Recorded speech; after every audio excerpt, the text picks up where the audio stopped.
नमस्कार, न्यूज़ 24 देख रहे हैं आप। मैं हूं आपके साथ डॉक्टर मीना शर्मा। राजस्थान में जब से भजनलाल शर्मा मुख्यमंत्री बने हैं और सुधांशु पंत ने मुख्य सचिव की कुर्सी संभाली है, तब से राजस्थान में पिछले 6 महीने में एक बात लगातार हो रही है और वो ये कि यहाँ पर सीएस पैरेलल सरकार चला रही है। आज अपने तमाम अधिकारियों के साथ एक बड़ी बैठक सीएस ने की है। मुख्यमंत्री लगातार बैठकें विभागवार कर रहे थे और अब बजट से पहले सीएस की इस बैठक के क्या मायने हैं, इस तरह की चर्चाएं जो है कि सीएस अपना काम अपने ही तरीके से अपने ही स्टाइल में करते नजर आ रहे हैं। समझने की कोशिश करते हैं हमारे खास मेहमानों के साथ कि ये सीएस का एक मुख्य सचिव के रूप में जो काम होना चाहिए उसी का हिस्सा है और उन्हें इसी तरह से करते रहना चाहिए, या फिर जो लोग इस तरह की बातें करते हैं, सवाल उठाते हैं, उसमें कोई दम है, उसमें कोई सच्चाई है, कहीं से कोई किसी तरह की बातचीत इसके पीछे कुछ और है। हमारे साथ सचिन जैन हैं जो कि बीजेपी के प्रवक्ता हैं, राजेश कटारा जी कांग्रेस पार्टी के प्रवक्ता, राजीव तिवारी जी, श्याम सुंदर शर्मा जी और राकेश वशिष्ठ जी वरिष्ठ पत्रकार हैं। आप सभी का बहुत-बहुत स्वागत है। तो शुरुआत राजेश कटारा जी आपसे ही करते हैं। विपक्ष ने बार-बार हमले किए कि सीएस पैरेलल सरकार चला रहे हैं। विपक्ष को क्या लगता है इस वक्त जो बजट से पहले मुख्य सचिव की इस तरह की बैठकें राज्य के हित में स्वाभाविक सरकार की प्रक्रिया का हिस्सा है? मीना शर्मा जी नमस्कार, सभी को नमस्ते। देखिए मीना जी, ये जिस तरह से सिस्टम अभी चल रहा है, कहीं राजस्थान में कहीं नहीं लग रहा है इस तरह का कि सरकार नेता चला रहे हैं या मुख्यमंत्री जी चला रहे हैं। इस सरकार को अफसरशाही चल रही है, कहीं कोई सुनवाई नहीं हो रही, आपस में मंत्रियों में टकराव हो रहा है। आज किरोड़ीलाल मीणा जी का भी बयान था, आप देखिए मतलब किस तरह की बातें हो रही हैं, कहीं कोई पता ही नहीं कहाँ शिकायत करे आदमी जाकर, कहाँ किससे बात करे। मुख्यमंत्री जी रोज दिल्ली जयपुर के चक्कर लग रहे हैं उनको, वो हर काम पूछ पूछ के अफसरों से कर रहे हैं, अफसर अपनी मनमर्जी से कर रहे हैं। तो कहीं नजर नहीं आ रहा इस तरह का कि कोई सरकार हमारे जो बीजेपी है जो सरकार चला रही है, बाकी अफसर ही सरकार को चला रहे हैं। और इससे सबसे बड़ी बात ये नुकसान जनता का हो रहा है, चाहे वो बिजली पानी की समस्या हो, चाहे अभी देखिए आप नीट का पेपर आउट हो गया और इनके जो मंत्री 3-3 बार बयान बदल रहे हैं। कभी कह रहे हैं नहीं कुछ हुआ ही नहीं, कांग्रेस इस पर राजनीति कर रही है, कभी कह रहे हैं हाँ कुछ थोड़ा बहुत हुआ है। तो उसको क्यों ना ये कैंसिल कर सकते हैं नीट के पेपर को, आप बताइए। नीट का पेपर, नेट का पेपर, इस तरह के कई पेपर लीक हो रहे हैं, पर डिसीजन लेने की किसी क्षमता ही नहीं है, किसी की बोलने की क्षमता ही नहीं है, क्योंकि चल ही नहीं रहा है कि यहाँ प्रजातंत्र है, सारा राजतंत्र की तरह से सरकार चल रही है। सब लोग समझ रहे हैं, सब लोग देख रहे हैं इस बात को, और उसी का आप देख लीजिए अंदाज, उसी का खामियाजा देख लीजिए आप, किस तरह से इनकी लोकसभा में किरकिरी हुई है, किस तरह से 400 पार की बात करने वाले लोग 400 नहीं, 300 नहीं, 250 जी, आपके मुताबिक राजतंत्र चल रहा है लेकिन राजनेताओं की नहीं चल रही है, ये तो बड़ा विरोधाभास है। बिल्कुल, नेताओं की कुछ चली नहीं रही। या तो दो बात हो सकती है, या तो नेता को समझ नहीं रहे उस चीज में चलाना क्या है, उनको इस तरह की जानकारी नहीं है, या उनको कोई अधिकार नहीं दिए गए इस तरह के, उनको सिर्फ इस तरह से बैठाया गया है यहाँ पे, भाई आपको सिर्फ बैठना ही है, बाकी आपको करना कुछ नहीं है। जी मीना जी, तो नौकरशाह सरकार चला रहे हैं, इसका मतलब वो समझ रहे हैं कि जनता के लिए क्या करना है। राजीव तिवारी जी, इसे इसी रूप में देखा जाना चाहिए, जब नौकरशाही सरकार चला रही है तो उन्हें ट्रेनिंग मिली है, उन्हें मालूम है कि प्रदेश के हित में क्या है, और इसीलिए नौकरशाही जब एक तरह से ज्यादा स्वतंत्र होकर काम करती हैं तो देश के उपराष्ट्रपति के फार्म हाउस पर भी बुलडोजर चल जाते हैं। देखिए, सरकारें तो प्रशासन जो है, सरकारें नहीं प्रशासन जो है वो तो अधिकारी ही चलाते हैं। हाँ, उनमें दखल होता है, वो सरकार का होता है, सरकार के नियमानुसार जो सरकार कहती है उसके आधार पर वो चीजें चलती हैं। लेकिन क्योंकि सारी बातें इसलिए उठ रही हैं कि भजनलाल जी अभी उनको प्रशासन का इतना अनुभव नहीं है, इसलिए ये बातें उठाई जा रही है। अब मैं राजेश कटारा जी अभी कह रहे थे कि भाई नीट की परीक्षा रद्द क्यों नहीं कर रहे, अरे इनके हाथ में ही नहीं है, वो तो नेशनल टेस्ट एजेंसी है, वो एनटीए वो करेगी उसको, वो भजनलाल सरकार थोड़ी करेगी कोई। सर डबल इंजन की सरकार चल रही है भाई साहब, मैं कह रहा था डबल इंजन की सरकार है, अरे तो डबल डबल तो इंजन इंजन क्या है, मिलके करेगा। अब कहाँ परमिशन अरे लेनी है इनको, क्यों नहीं लेनी सरकार परमिशन? तो वहीं से चल रही है। भैया जो काम केंद्र को करना है वो केंद्र ही करेगा, और जो राज्य को करना है वो राज्य ही करेगा। अब उसमें डबल हो चाहे ट्रिपल इंजन हो, आप इस बात को समझो। राज्य सरकार के हाथ में ही कुछ नहीं है, उसमें तो सारा ये केस राज्य सीबीआई के सरकार पास का है। दरअसल विषय ही नहीं है, ये राज्य सरकार का राज्य विषय नहीं सरकार है, का ये विषय केंद्र ही नहीं है सरकार ये। का विषय देखिए, है। जांच भी सारी दोनों सीबीआई के दोनों पास जगह है। इनकी सरकार है, चाहे राज्य अरे सरकार है चाहे केंद्र अरे सरकार दसियों है, जगह सरकार होंगी, दोनों मैं कह जगह रहा हूँ इनकी है। दसियों जगह एक सरकार जगह हो। से दोनों सरकार चल रही है, केंद्र से ही चल रही है राज्य सरकार भी। कहीं लग रहा है कि राजस्थान में सरकार राज्य की चल रही है, राज्य का कोई नेता सरकार चला रहा है? केंद्र से ही चल रही है सारी सरकारें। उनको राज्य का फैसला भी केंद्र ले रहा है, तो केंद्र का डबल फैसला भी इंजन भाई, केंद्र ले डबल ले। इंजन आप तभी तो कह रहे हो कि इसीलिए वहां से चल रही है जब ये वो डबल इंजन सरकार बिल्कुल। है ना। तो वो जब आपने डबल इंजन कह दिया तो इसका मतलब ये अंडरस्टूड है कि भाई एक बड़ा पावर हाउस आगे है, वो उसको चला रहा है गाड़ी को। लेकिन और जो छोटा वाला पावर हाउस है वो अपने हिसाब से काम कर रहा है। तो आजकल इलेक्ट्रिक का जमाना है, तो उसको इंजन को आजकल इंजन नहीं पावर बोलते हैं। तो वो दो डबल पावर की ये सरकार चल रही है, इलेक्ट्रिक का पूरा सिस्टम है। अब ये डबल पावर की सरकार में ये तीसरी पावर कहाँ से लग रही है, सवाल तो ये है राजीव भाई तिवारी जी। तीसरी पावर तो वो चलेगी, क्योंकि हाँ, प्रशासन तो उसी को चलाना है। अब जी आज उन्होंने बड़ी बैठक करी सारे विभागों की, तो मानसून का प्रवेश हो गया है प्रदेश में। उसको लेकर, क्योंकि अभी तक वो इस मुगालते में बैठे थे कि भाई अभी तो आचार संहिता है, हम एक बहाना था उनके पास, अब वो बहाना भी खत्म हो गया। और आप देखिए कहीं पे हाई टेंशन लाइन गिर रही है, कहीं जरा सी बारिश के अंदर वाटर लॉगिंग हो रही है, कहीं रास्ते जाम हो रहे हैं, कहीं और छज्जा गिरने से माँ बेटी मर गई। तो बहुत सारी चीजें ऐसी हैं कि जो अब ये प्रशासन के माथे आएंगी। इसके लिए जी, उन्होंने और आज प्रशासन मीटिंग मुस्तैद करी, नहीं होगा, क्योंकि अब प्रशासन की विधानसभा का मुस्तैदी सत्र भी की। आने वाला है। जी विधानसभा का सत्र राजीव भी आने तिवारी वाला जी, है, विधानसभा से भी उनकी खिंचाई हो रही है। देवनानी जी बराबर पिछली बार ही बोला कि खिंचाई करी कि हर प्रश्न का उत्तर चाहिए, समय से चाहिए। उसके बाद बजट की भी तैयारियां करनी है। तो बहुत सारी जी प्रिपरेशन प्रशासन को करनी है, अधिकारियों को करनी है। उनमें राजनेताओं का तो सिर्फ चेहरा होता है ऐसी चीजों में। अब आप बताइए वो ज्यादा से ज्यादा क्या करेंगे? अगर ट्रैफिक सही से नहीं होगा, ट्रैफिक वाले को बदल देंगे, इतना सा कर सकते हैं। लेकिन ट्रैफिक का संचालन तो नेता आके नहीं कर सकता। बिल्कुल बिल्कुल। नेशनल लेकिन डिजास्टर की कोई चीज आएगी तो अधिकारी राजीव देखेंगे तिवारी उसको। जी, इससे पहले भी हमने सीएस काफी देखे हैं। हाल ही के अगर सीएस की हम चर्चा करें तो इनसे पहले उषा शर्मा, उनसे पहले निरंजन आर्य, उनसे पहले डीबी गुप्ता, उनसे पहले एक और जो आजकल मेरे जहन से नाम निकल रहा है, लेकिन काफी चर्चाओं कौशल में। सिंह थी, कौशल सिंह थी उससे पहले, हाँ, और भी नहीं थी। इनसे पहले डीबी गुप्ता से पहले इनकी सरकार में, वसुंधरा जी की सरकार में श्याम जी नाम याद आ रहा है आपको?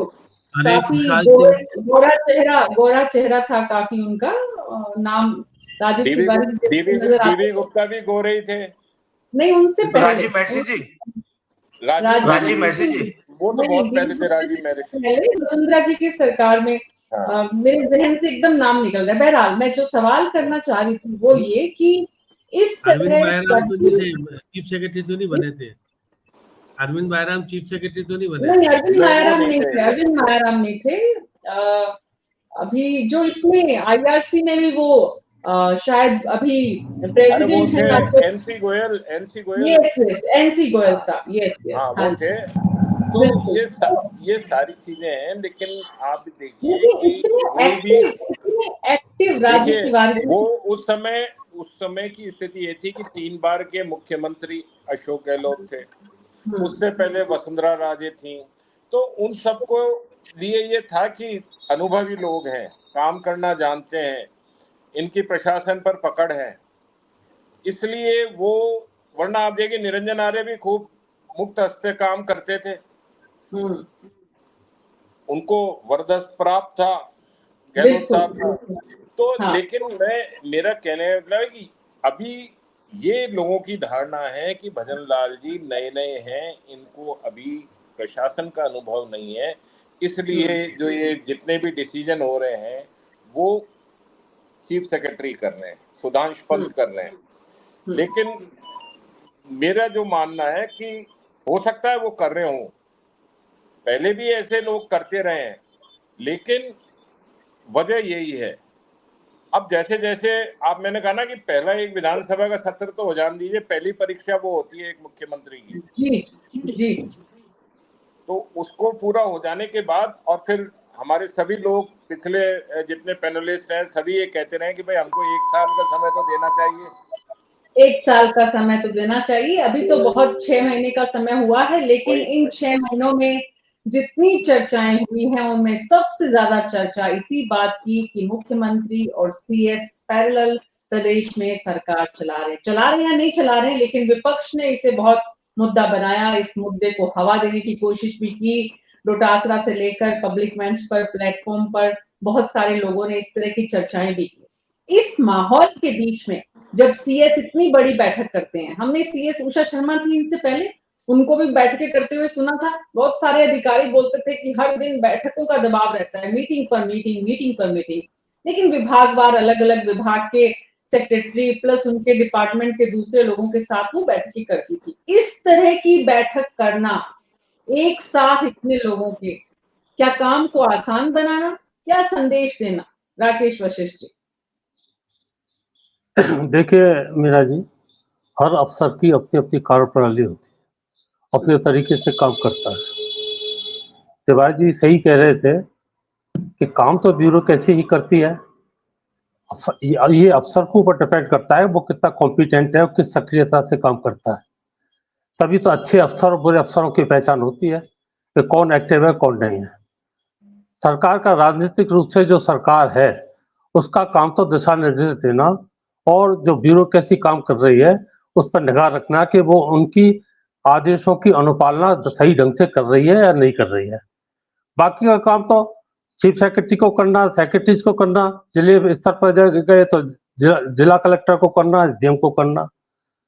अभी तक ये बात सही है कि भजन लाल जी एक नए खिलाड़ी के रूप में, राजनीतिक खिलाड़ी के रूप में उतरे तो लोगों को उनके बारे में तरह तरह की भ्रांतियां हैं, तरह तरह की बातें हैं।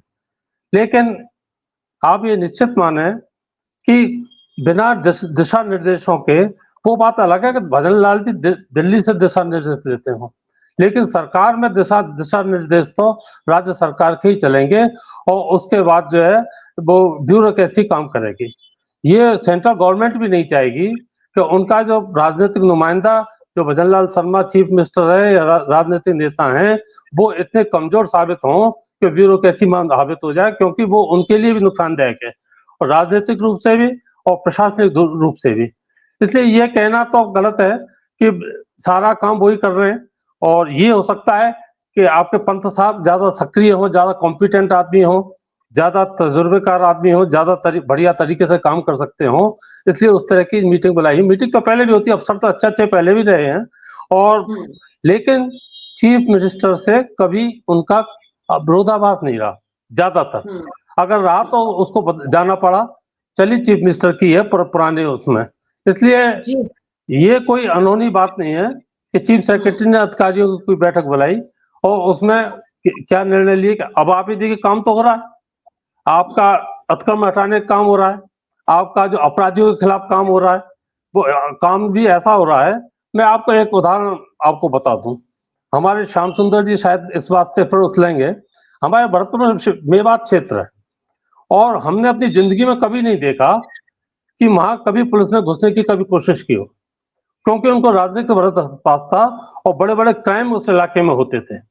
पहली बार ये हो रहा है कि पिछले 3 महीने के दौरान यहाँ पुलिस प्रशासन जिस तरीके से काम कर रहा है, रोजाना गांवों में छापे पड़ रहे हैं और वहां जितने भी क्रिमिनल्स हैं उनको पकड़ के लाया जा रहा है और उनके खिलाफ केस दर्ज हो रहे हैं। और सरकारी जो पुलिस की जो विज्ञप्ति है, जहाँ पहले 18% जहाँ का क्राइम रेट था वो घट करके 8% पे आ गया है। तो ये काम की श्रेणी में ही आता है और लोगों में मनोबल बढ़ा है पुलिस में मनोबल बढ़ा है। तो ये काम तो चलते हैं और अभी शायद ये विधानसभा सत्र के बाद सरकार और ज्यादा सक्रिय आएगी और लगेगा कि हाँ सरकार काम कर रही है। और ये सारी स्थिति आप जयपुर में आप अक्कड़ में हटाने का देख लो, कोई पहले नहीं करता था, हाई कोर्ट का आदेश था, उसकी कंप्लाइंस नहीं होती थी। राकेश वशिष्ठ जी, आपकी बात का अर्थ ये है कुल मिला के कि राजनीतिक जो नेतृत्व है उसी के दिशा निर्देश से ब्यूरोक्रेसी काम करती है और हमेशा करती रही है। लेकिन और ये बात सही भी है, नरेंद्र मोदी ने जब वो मुख्यमंत्री थे तब भी और देश के प्रधानमंत्री बनने के बाद भी ब्यूरोक्रेसी से बेहतरीन काम लेने की कोशिश भी की और उसी कोशिश का हिस्सा है कि सुधांशु पंत को दिल्ली से भेजा गया। यहाँ पर जयपुर में रहे वो इससे पहले, लेकिन उन्हें इस वक्त विशेष इस जिम्मेदारी के साथ भेजा गया। उनकी सीधी रिपोर्टिंग प्रधानमंत्री कार्यालय में है, लेकिन प्रधानमंत्री कार्यालय का जितना भी ब्यूरोक्रेसी की जो टीम है वो साइलेंट वर्कर के रूप में काम करती है। यहाँ पर चीफ सेक्रेटरी जो है वो थोड़ा सा पब्लिकली या एक्टिवली या एक तरह से दिख रहा है। इतना प्रधानमंत्री कार्यालय में अफसर दिखते नहीं है, वो पर्दे के पीछे रहकर काम करते हैं। श्याम सुंदर शर्मा जी, क्या आप महसूस करते हैं कि यहाँ राजस्थान में इस वक्त सुधांशु पंत पर्दे में आगे आकर फ्रंट फुट पर खेल रहे हैं? देखिए, एक तो टाइमिंग ऐसा हो गया कि आप आए और उसके बाद लोकसभा के चुनाव आ गए, आचार संहिता लग गई, बहुत सारी चीजें ऐसी हो गई जिसके कारण ऐसे लगने लगा कि चीफ सेक्रेटरी कर रहा है। लेकिन हाँ, ये बात भी सही है कि उनको दिल्ली से भेजा गया, मुख्यमंत्री द्वारा बनाया ही नहीं गया। ये बात तो जैसे होता था कि भाई दिल्ली से, जैसे पहले भी खन्ना आए थे, आपने देखा होगा कि जब अशोक गहलोत नहीं चाहते हुए भी दिल्ली से आए थे वो और यहाँ ज्वाइन किया था। उनको पता नहीं 10 जनपद से हुआ था। ये सब कुछ पहले भी होता है, ऐसा नहीं कि पहली बार ऐसा कुछ हो रहा है। लेकिन देखिए, जिस प्रकार अब तक ये बात ये आ रही है कि कांग्रेस शासन के लगे हुए लोग हटे क्यों नहीं। देखिए, शुभ्रा सिंह कब लगाई थी, अगर सुषमा अरोड़ा कब लगी थी, मनीषा अरोड़ा कब लगी थी, या आरुषि मलिक कब लगी थी, या नीरज के पवन कब लगाया था, गायत्री राठौड़ कब लगी थी, आनंद कुमार कब लगा था, या बाकी के लोग, क्योंकि बहुत सारे लोग जो हैं सारे के सारे ये सब अशोक गहलोत के शासन के लगाए हुए लोग हैं। ये बदले क्यों नहीं गए? देखिए, एक प्रश्न चिन्ह यहाँ खड़ा होता है कि हमने शासन बदल दिया, शासन में नए मुख्यमंत्री जी आ गए, चार्ज भी ले लिया, सब कुछ हो गया, ये लोग क्यों नहीं बदले गए? अब आज भी इनके मंत्रिमंडल के लोग कहते हैं कि आप कम से कम इन लोगों को बदलो तो सही, क्योंकि इनको तो कहीं ना कहीं कुछ ना कुछ तो होता ही है। ऐसा बात नहीं है कि बिल्कुल नहीं होता हो। कि आज जो स्थितियां बनी हुई है जिसके कारण से तबादले क्यों नहीं हो रहे, क्या नहीं हो रहे, मुझे नहीं पता क्या कारण रहे होंगे, वो तो जनरल क्या जाने। लेकिन चीफ सेक्रेटरी का काम होता है कि जो दिशा निर्देश, जो नीतिगत निर्णय सरकार के होते हैं उसकी क्रियान्विति कराने का काम तो चीफ सेक्रेटरी का होता है। चीफ मिनिस्टर कभी भी देखिएगा कि सीधे तौर पर अधिकारियों को नहीं कहा जाता था। चीफ सेक्रेटरी कभी भी, देखिए, कभी भी मुख्यमंत्री किसी सेक्रेटरी को बुला के नहीं कहता था, वो सीधे थ्रू अपने सेक्रेटरी के माध्यम से, चीफ सेक्रेटरी के माध्यम जो भी कुछ होता था, ये सिस्टम पहले बना हुआ था। ये सिस्टम टूटा क्यों, कैसे हुआ, क्या नहीं हुआ? क्योंकि देखिए, जब स्थितियां ये हुई कि राजनीतिकरण अपने तौर तरीके से जब करने लगे कि मेरे अधिकारी लगा दो, मंत्रियों को काम करने नहीं देना, इसलिए जो मुख्यमंत्री के अधिकारी सब जगह, मुख्यमंत्री देखिए जब भैरू सिंह जी होते थे जब भी सारी चीजें होती थी। उसके बाद अगर अशोक गहलोत आए तो उन्होंने उनकी प्रणाली को एडॉप्ट किया और वसुंधरा जी ने भी अपने तौर तरीके रखे। अब देखिएगा कि क्योंकि ये नए मुख्यमंत्री आए हैं और ये आम व्यक्ति की तरह बन करके आए हैं, अब इनको तो राजनीतिक पैतरेबाजी करने की बात तो आती नहीं है अभी तो, क्योंकि धीरे धीरे व्यक्ति सीखता है। अभी तक तो बहुत ज्यादा अनुभव इसलिए नहीं हो पाया क्योंकि आपको अभी तो बजट लाना है। अब बजट लाने की तैयारी करने, क्योंकि केंद्र सरकार बजट कब ला रही है कुछ पता नहीं। अब हमारी राजस्थान सरकार को तो 31 जुलाई से पहले, क्योंकि लेखानुदान हमने 31 जुलाई तक का ले रखा है, तो ऐसी स्थिति में आप 31 जुलाई से पहले अपना बजट पारित कराओगे, नहीं तो पैसा कहाँ से लाओगे? केंद्र सरकार अभी कह रही है कि अब 22 जुलाई को बजट लाएगी, कब लाएगी अभी तय नहीं है। हमारा बजट एलोकेशन उसी के आधार पर तय होता है। तो ये बहुत परिस्थितियां अलग तरह की बनी हुई है। अब इन अधिकारियों को हटा दोगे तो आज हमारा बजट तरीके से आ जाए और फ्लोर पे पास हो जाए, ये तो सबसे बड़ा ध्येय तो मुख्यमंत्री का ही भी होता है कि अगर मैं आज बजट पारित नहीं करा पाऊंगा और ढंग से नहीं होगा तो मेरी स्थितियां बड़े बिगड़ेगी। तो इसलिए आज की स्थिति में तो मुख्यमंत्री निर्णय करने की बजाय अपनी स्थिति को संभालने में लगे। और लोकसभा का चुनाव जब 11 सीट आप हार गए हो तो फिर एक नया हेडक चुनौती खड़ी होगी सामने। कांग्रेस हावी तरीके से खड़ी होगी कि आपके चलते हमारी चल रही है क्योंकि हम जीत रहे हैं। तो ये बहुत परिस्थितियां विपरीत है और विपरीत परिस्थिति में निश्चित तौर पर दिल्ली के भेजे हुए चीफ सेक्रेटरी, मैं तो उनको बहुत करीब से जानता हूँ चीफ सेक्रेटरी को, चीफ सेक्रेटरी ने अपना बदलाव, पहले तो कह रहे थे एक ऑफिस चेक करने जाते थे तो लोगों ने कहा भाई आप चीफ सेक्रेटरी हो, आपके पास तो प्रशासनिक सुधार विभाग का सचिव बैठा है, उसको भेजो, आप जाते क्यों? और जाने के बाद व्यवस्था सुधरती नहीं है।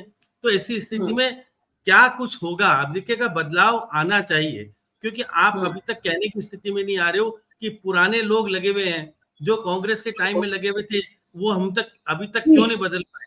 ये प्रश्न कांग्रेस के समय में हमने वो दौर भी देखा है श्याम सुंदर शर्मा जी, जब कुलदीप रांका या तन्मय कुमार मुख्यमंत्री से भी ऊपर अपने आप को मानते थे और विधायकों की, मंत्रियों की वहां पर कतार भी और सरकार भी वही चलाते थे। इस बार यहाँ पर सेक्रेटरी टू सीएम पर्दे में नहीं है, वो जिस तरह से काम कर रहे हैं और चीफ सेक्रेटरी जिस तरह से काम कर रहे हैं, तो ये एक बड़ा बदलाव हम देख रहे हैं। निरंजन आर्य मुखर थे, उन पर वर्धस था, लेकिन वो इस तरह से संदेश शायद नहीं दिए कभी, क्योंकि उनको जरूरत भी नहीं थी। और मुख्यमंत्री खुद इतने, जैसा कि सब मानते हैं कि वो इतने अनुभवी थे कि वो खुद ही हर जगह लीड लेते हुए नजर आते थे। एक दिन में 4-4, 5-5 कार्यक्रमों में खुद मुख्यमंत्री की बैठकों में खुद मुख्यमंत्री की उपस्थिति, वो तमाम चीजें अपने कंट्रोल में रखते थे। भजन लाल शर्मा उससे एकदम विपरीत हैं। भजन लाल शर्मा से ये सवाल भी जब मैंने पूछा था, जब उनका साक्षात्कार किया था मुख्यमंत्री का, तो उन्होंने कहा था कि आचार संहिता में तो सरकारी मशीनरी काम करती है। जवाब उनका ठीक था, लेकिन अब आचार संहिता नहीं है। और अब जब बजट की तैयारियां हैं, अब जब मुख्यमंत्री को परफॉर्म करना, हालांकि मुख्यमंत्री एक एक करके कामों को जिस तरह से अपने हाथ में लेने के प्रयास कर रहे हैं, बार बार दिल्ली जाना उसमें एक अलग विषय हो सकता है। राजेश कटारा जी, अगर कोई मुख्यमंत्री, पिछले 2 मुख्यमंत्री जिन्होंने 25 साल इस प्रदेश पर राज किया, उनसे एकदम अलग वर्किंग स्टाइल में काम कर रहा है, क्या हम इसे इस रूप में भी देख सकते हैं कि भाई एक तो पक्ष ये है कि मुख्यमंत्री अनुभवी नहीं है इसलिए चीफ सेक्रेटरी ज्यादा एक्टिव है या नजर आ रहे हैं, लेकिन क्या मुख्यमंत्री की ये कार्यशैली पिछले दोनों मुख्यमंत्रियों से अलग वो स्थापित करने का प्रयास कर रहे हैं, या इस वक्त परिस्थितिवश ऐसा है? तो क्या ब्यूरोक्रेसी इफेक्टिवली, एफिशिएंटली अगर काम करती है और मुख्यमंत्री रिजल्ट उनसे ले पाते हैं, तो ये अपने आप में अलग कार्यशैली नहीं हो सकती? देखिए मीना जी, इस तरह की कार्यशैली जनता को नुकसानदायी होती है। आज ब्यूरोक्रेसी काम करी, ब्यूरोक्रेसी को क्या पता क्या चल रहा है। आज नेता को हर बात पता है, वो गली गली घूमता है, मोहल्ले मोहल्ले घूमता है, उसको पता है क्या परिस्थितियां हैं, उसको कल वोट मांगने के लिए जाना है जनता के बीच में, उनको जवाब देना है। कोई ब्यूरोक्रेसी को तो जवाब देना नहीं है। आज हेडलाइन छपती है तो नेता के नाम छपती है, मुख्यमंत्री जी के नाम से छपती है। दूसरा, जिस तरह के अपने ओएसडी नहीं रख पा रहे अपने तरह से, आप बताइए दोनों डिप्टी सीएम के ओएसडी बदल दिए गए कि नहीं, आप अपनी मर्जी से नहीं रख सकते। आज अब क्रिकेट के मैच में अपनी तरफ से टीम नहीं रखोगे तो वो कैसे फील्डिंग जचाएगा, कैप्टन कैसे काम करेगा? तो कैप्टन को तो अपनी टीम चाहिए ही चाहिए, उसमें कहाँ परेशानी है बताओ आप। तो उनको अपनी मर्जी से टीम ही नहीं रख सकते वो अपनी। मंत्रियों में जिस तरह से टकराव हो रहा है, आप कह रहे हो कि मुख्यमंत्री जी के आदेश से ये काम कर रहे हैं सीएस, तो आप देखिए कोटा में अभी जो कांड हुआ, आज जनता की आवाज अगर कांग्रेस उठा रही है, उनके खिलाफ आप एफआईआर दर्ज कर रहे हो, क्या वो मुख्यमंत्री जी ने या ऊपर से डबल इंजन सरकार का आदेश था क्या प्रदेश अध्यक्ष के खिलाफ आप एफआईआर दर्ज करिए आप? तो ये कैसे चले, किसका आदेश था ये? इसके स्पष्टीकरण क्लियर करेंगे बीजेपी या गवर्नमेंट, भाई किसने आदेश दिया? जनता की आवाज उठाना क्या गलत है? आज बताइए आप। पूरे देश में आया है कि 24 लाख स्टूडेंटों का जिस तरह गाज गिरी है और वो सारी चीज क्लियर हो चुकी, फिर सरकार को क्या लोभ है, कहाँ क्या किस तरह का नुकसान हो रहा है सरकार को, तो वो पेपर को रद्द नहीं कर रहे? आप बताइए। विपक्ष तो मुद्दा उठाएगा ही उठाएगा, इसका डिसीजन कौन लेगा? आप बताइए। उस डिसीजन पे एक शब्द नहीं बोलते जी, तो नुकसान तो जनता का ही हो रहा है। सचिन जैन बीजेपी के प्रवक्ता हमारे साथ जुड़े हैं, काफी देर से जुड़े हैं। सचिन जी, कार्यक्रम खत्म होने को है और आपको, आपकी पार्टी को अक्सर शिकायत भी रहती है, बीजेपी को, पार्टी को, मीडिया सेल को खास करके, कि हमारे प्रवक्ताओं को बोलने का समय कम मिलता है। सत्ता पक्ष को तो कम समय में ही अपनी बात रखनी चाहिए, विपक्ष की जितनी आवाज सुनेंगे उतना ही अच्छा सरकार में परफॉर्मेंस दे पाएंगे, सरकार तक बात पहुंचा पाएंगे। बहरहाल, सचिन जैन जी, विपक्ष का कहना है कि इस तरह से अगर ब्यूरोक्रेसी सरकार चलाएगी जैसे सुधांशु पंत चला रहे हैं, तो राजनेताओं की सियासत का क्या होगा? जनता के मुद्दे तो उनके पास हैं, आपके नेताओं की, विधायकों की, मंत्रियों की एफिशिएंसी, उनकी कर्मठता दिख ही नहीं रही है, वो काम करते हुए नजर नहीं आ रहे। आप नमस्कार मैम। मेरा लेट जुड़ने का कारण आपके यहाँ से मेरे को कनेक्ट नहीं किया जाना था, इसलिए मैं कनेक्ट नहीं हो पाया, क्षमा चाहूंगा उसके लिए। फिर अभी मेरा okay, I am video so का कोई सॉरी। इश्यू बता रहे थे।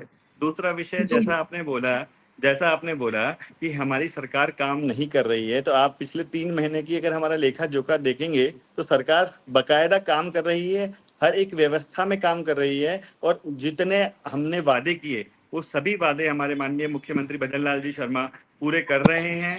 अभी सचिवालय की मीटिंग जिसकी आप चर्चा कर रहे हैं, उसमें भी उन्होंने ये अभी जो मीटिंग हुई उसमें बताया गया कि सचिवालय राजस्थान की आस्था, इच्छा, भावना का केंद्र है। वो हर किसी व्यक्ति को ये उम्मीद रहती है कि वो सचिवालय आके अपना कार्य करा सके। तो आज प्रदेश ने विकास का नया आयाम छुआ है। आप देख सकते हैं, पहले जो काम 30 घंटे लगते थे जिस काम को करने में, वो ऑनलाइन होने के पश्चात अब 3 से 4 घंटे में वो काम हो रहा है। आपने बताया कि सब मुख्य सचिव जी खुद जाकर विभागों का औचक निरीक्षण कर रहे हैं, उससे भी सरकार के काम में तीव्रता आई है, और सरकार अपने जो लक्ष्य को पा रही है कि हाँ हमें अंत्योदय करना है, उसके लिए तत्पर है, उस काम की ओर अग्रसर है। और सभी मंत्री और जितने भी हमारे अधिकारी और कर्मचारी हैं, वो सभी जन भावनाओं से को पूरा करने के लिए कार्य कर रहे हैं।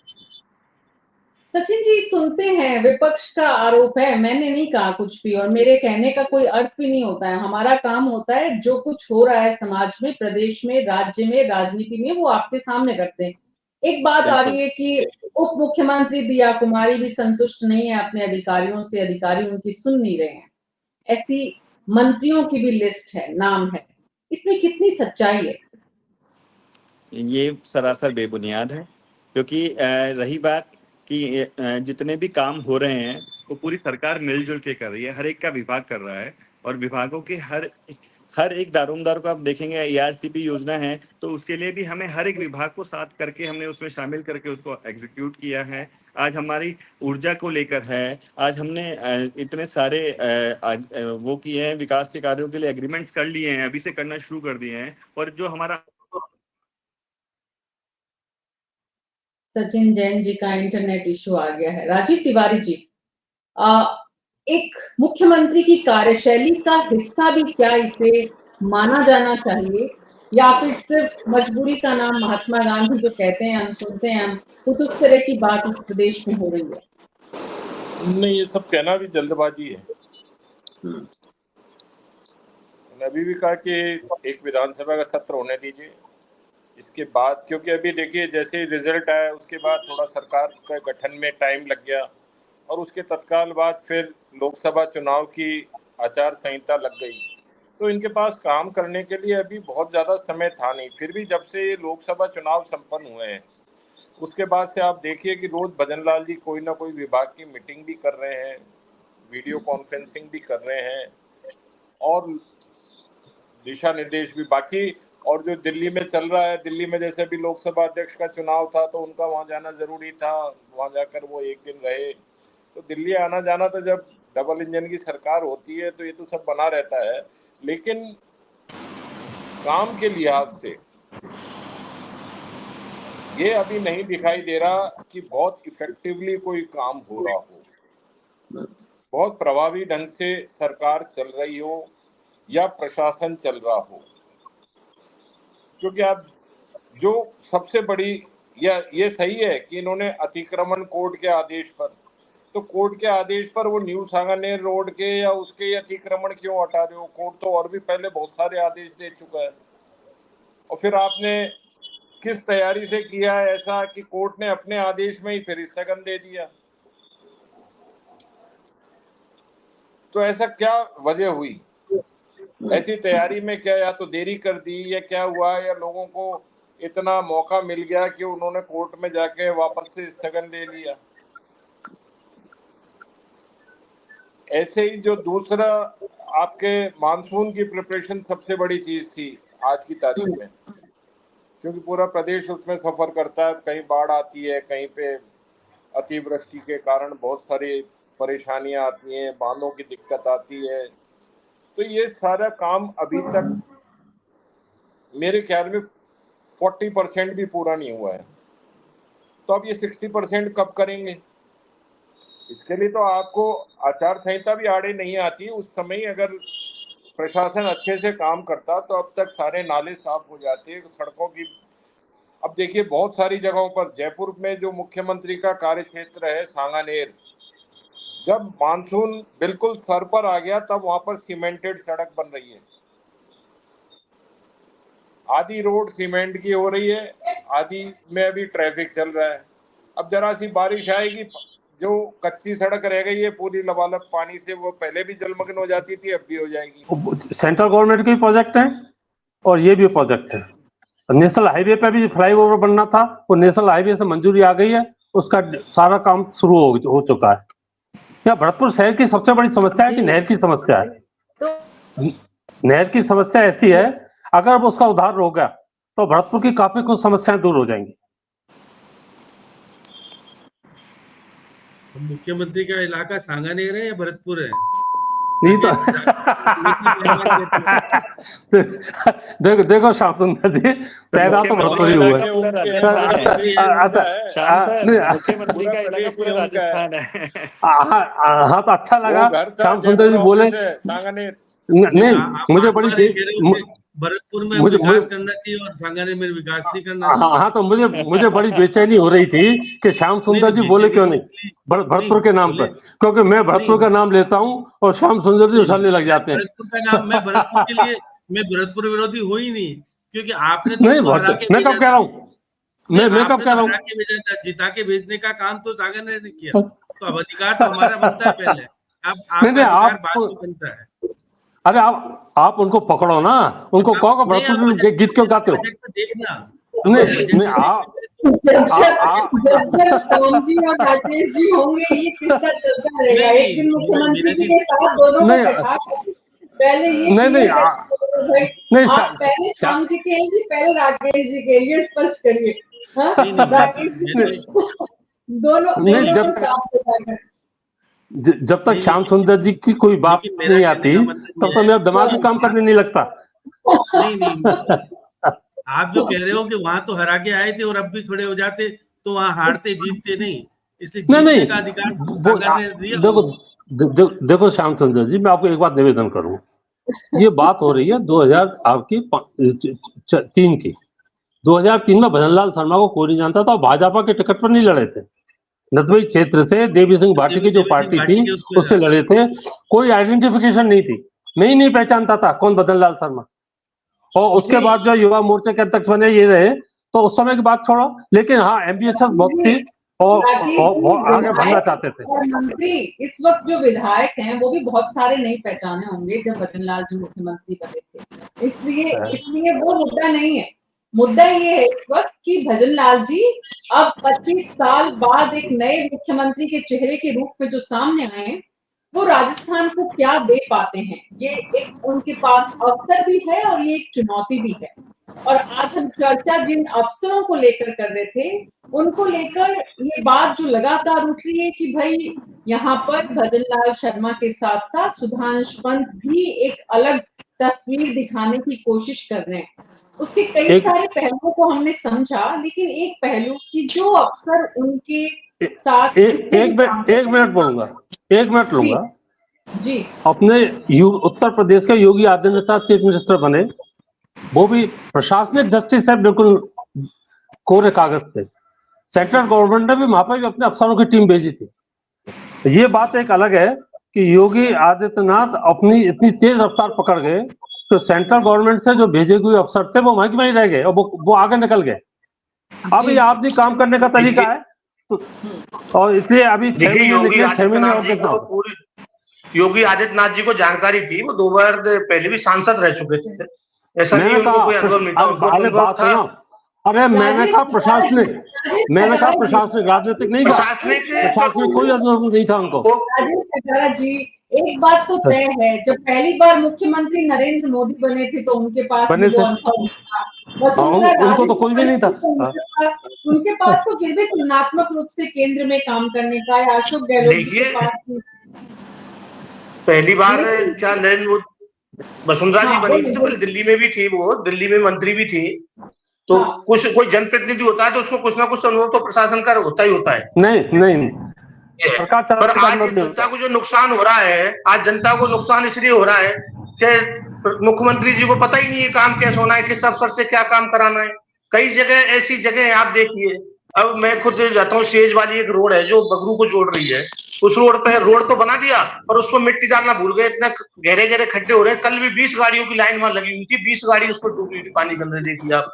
मतलब मैं कोई सुनने वाला नहीं, कोई जी नहीं, ये नहीं जी, ये काम जी, मुख्यमंत्री तो नहीं बताने वाले हैं, काम तो मुख्यमंत्री नहीं करता, पर अफसरों पर देखिए, अफसरों पर एक निर्देश होता है, दिशा निर्देश होता है अफसरों के ऊपर, अगर जानकारी हो हमें भाई किसको निर्देश देना है, किससे अब औचक निरीक्षण करने मुख्यमंत्री जी जाएंगे। आज तक कभी मुख्यमंत्री जी क्यों औचक निरीक्षण कर सकते हैं, सब बताइए। सुधांशु, आज पूरे राजस्थान में, आज केंद्र में भी आप देखिए, केंद्र में भी सीएस जो लगे हुए हैं नरेंद्र मोदी जी को, उनको कोई जानता ही नहीं होगा, परंतु राजस्थान में मुख्यमंत्री से ज्यादा हमारे सुधांशु पंत जी को ज्यादा जानते हैं लोग। यही एक सवाल है जिसको हम समझने की कोशिश कर रहे हैं कि ये जो फर्क है, ये फर्क सुधांश पंत ने खुद क्रिएट किया है, या एक यहाँ पर नैरेटिव बन गया और विपक्ष ने इसे मुद्दा बना दिया, या फिर नैरेटिव कैसे, मीना जी, नैरेटिव कुछ नहीं बना, जनता से पूछ लीजिए, मुख्यमंत्री ज्यादा लोग सुधांशु पंत जी को जानते हैं देश यहाँ राजस्थान के अंदर, तो ये बना हुआ है बिल्कुल जी, ये बनाया थोड़ी, तो काम कर ही रहे हैं वो, यही समझना सारे चाहती आदेश हूँ। उनके ही चल रहे, सारे आदेश उनके चल रहे हैं। हाँ, सचिन जैन जी, कैसा लगता है जब आपकी सरकार के बारे में इस तरह की बातें सुनने को मिलती हैं कि मुख्यमंत्री से ज्यादा मुख्य सचिव जो है उनकी बातें सुनी जा रही है, उनकी बातें कही जा रही है। वापस आते हैं वो, तब तक राजीव तिवारी जी, ये जो सवाल है कि प्रधानमंत्री कार्यालय में भी काम ब्यूरोक्रेसी करती है लेकिन चुपचाप करती है, यहाँ पर जो काम हो रहा है वो चुपचाप नहीं हो रहा है। ये जो फर्क है, इस फर्क का ये सोचा समझा फर्क है, सुनियोजित फर्क है, या फिर ये बाय डिफॉल्ट है? बाय डिफॉल्ट है ये, सोचा समझा इसमें कुछ भी नहीं है। जो चीफ सेक्रेटरी बन के आए उनको चीफ सेक्रेटरी बन के, और क्योंकि वो शुरू से ही काफी सक्रिय अधिकारी के रूप में रहे, जब वो जेडीसी थे और दूसरे पदों पर रहे, रोडवेज में भी रहे, वो बहुत सारी जगह रहे, तो उनकी कार्यप्रणाली जो थी वो बहुत तेज तर्रार वाली रही है उस समय, और वो अधिकारियों पर एक अपना अंकुश बनाने की जो उनकी प्रवृत्ति, जो उनका स्टाइल है, वर्किंग स्टाइल, वो शुरू से सबको मालूम है। और दूसरी बात यह है, जो अभी राजेश खटारा जी भी कह रहे थे कि भजन लाल जी से ज्यादा राजस्थान की जनता सुधांश पंत को जानती थी, तो वो एक जैसे दिमाग में आ जाता है ना कि आज देखिए कि पूरे T20 में विराट कोहली फेल रहे हैं, लेकिन आज भी आप किसी से बात करोगे, अरे यार वो विराट कोहली का जो है ना वो ठीक है, उसका नंबर चेंज कर दो, ये कर दो, तो वो बढ़िया कर देगा काम। तो जो प्रसिद्ध होता है और दूसरे को प्रसिद्धि पानी होती है, तो इसीलिए हम कह रहे हैं कि अभी भी कि भजन लाल जी को अभी 6-8 महीने साल भर काम करने दीजिए, फिर वो उनकी सारी चीजें तब हम आकलन करें कि कौन हावी है कौन नहीं है। अभी ऐसा मौका ही नहीं आया है, और जो अधिकारी गहलोत सरकार के समय से लगे हुए हैं तो उनको बदलने का भी समय ही नहीं मिला है। और बदलना कितना जरूरी है सचिन जैन जी, उनको भी तो किसी आप दूसरे विभाग में भेजोगे ही ना, ये तो है नहीं कि उनको आप काम तो नहीं करना ला के बिठा लेंगे किसी ऐसी जगह पे जहाँ बिल्कुल ही एपीओ टाइप बैठे रहेंगे वो। जी, कुलदीप रांका जिस तरह से अच्छी अपनी रेस्पेक्ट को बचा पाए, उसमें भी नो डाउट जो मुख्यमंत्री या सीएस दोनों ने मिलकर तय किया या जैसे भी हुआ। सवाल ये है सचिन जैन जी कि ऐसे में जो बाकी टीम है ब्यूरोक्रेसी की, जो मुख्य सचिव के साथ पूरी टीम जो आज नजर आई थी, वो क्या महसूस करती है, उस पर क्या मैसेज जाता है, उन पे क्या संदेश जाता है कि हमें हमें सुननी किसकी है, हमें सीएस की सुननी है या हमें मुख्यमंत्री जी कार्यालय से मुख्यमंत्री के जो सचिव हैं उनकी सुननी है? ये एक असमंजस की स्थिति आप महसूस करते हैं सेक्रेटरीज की? बिल्कुल मीना जी, ऐसा बिल्कुल भी नहीं है। मुख्यमंत्री कार्यालय से ही जो होता है उसी आदेशों का आगे पालन किया जाता है। और रही बात, जैसा कि सबसे पहले माननीय मोदी जी ने भी कहा था और बाकी व्यक्तियों ने भी कहा था कि जो अधिकारी है वो किसी सरकार का नहीं होता। और जैसा अभी मेरे साथी और मेरे सीनियर राजीव तिवारी जी ने भी बोला है कि जो भी आईएएस होंगे या जो भी सचिव होंगे वो किसी ना किसी विभाग के सचिव तो रहेंगे ही और वहां पे वो कार्य करेंगे ही करेंगे। तो सभी सचिवों की अपनी अपनी भूमिका है और वो उस भूमिका का निर्वहन अच्छे तरीके से कर रहे हैं। यहाँ पर भी मुख्यमंत्री के सचिव इतने एक्टिव क्यों नहीं है, वो कहीं इतने नजर क्यों नहीं आते हैं? जैसे अशोक जी के साथ निरंजन आर्य और कुलदीप रांका दोनों साथ साथ एक इधर बैठे नजर आते थे।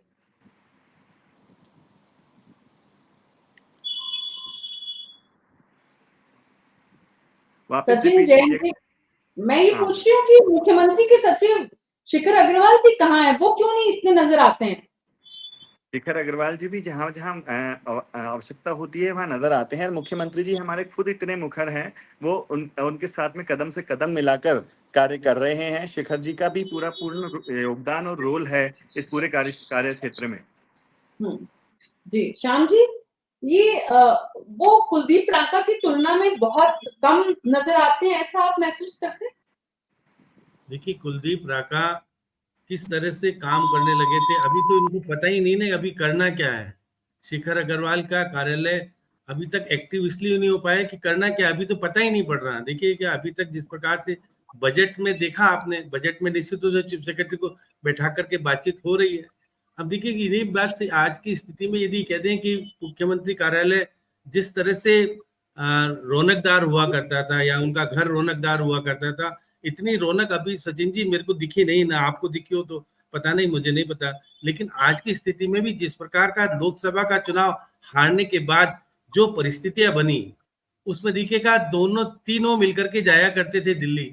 अब तीनों नहीं जाते, अकेले अकेले जाके आते हैं, मुख्यमंत्री जी मिलके आते हैं। क्यों मिलके आते मुझे नहीं पता।